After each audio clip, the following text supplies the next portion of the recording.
తిరుమల తిరుపతి దేవస్థానంలో పనిచేస్తున్నటువంటి కొందరు పేరులేమో రాముడు కృష్ణుడు అని ఉంటుంది, కానీ ఇంట్లో వ్యవహారాలు మాత్రం జీసస్కి సంబంధించినటువంటి ఆ ప్రవచనాలు కానీ ఆ ప్రార్థనలు కానీ చేస్తుంటారు.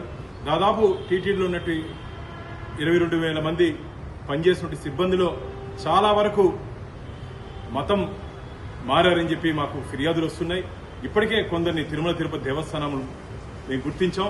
కానీ నేను మొట్టమొదటి ధర్మకర్తల మండలి సమావేశంలోనే ఈ ప్రస్తావన తీసుకురావడం జరిగింది. ప్రతి ఇంటిని సర్వే చేద్దాం.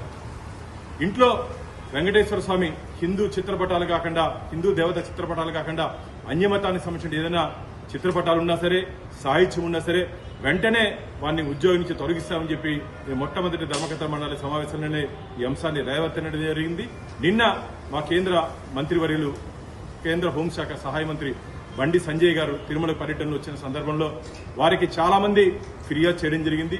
ఇక్కడ స్వామివారి ప్రసాదం కానీ, స్వామివారి హారతి కానీ తీసుకొని చాలా మంది పనిచేస్తున్నారని చెప్పి వారి దృష్టికి కూడా తీసుకురావడం జరిగింది. కాబట్టి దాదాపు 1000 పైచిలకు ఉంటారని చెప్పి మాకు అనుమానాలున్నాయి.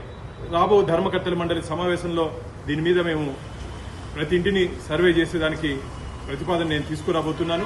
కరుణాకర్ రెడ్డి గారు 2019 నుంచి 24 వరకు ఆంధ్రప్రదేశ్లో హిందూ వ్యతిరేక ప్రభుత్వం రాజ్యం ఏలింది. హిందూ దేవత విగ్రహాలు, పవిత్ర రథాలు, హిందూ దేవత గుళ్ళుపై దాడులు జరిగాయి.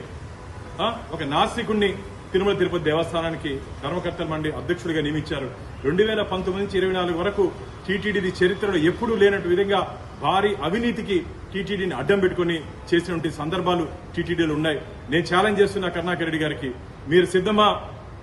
ప్రతి ఇంటి సర్వేకి మీరు కూడా వచ్చేదానికి సిద్ధమా?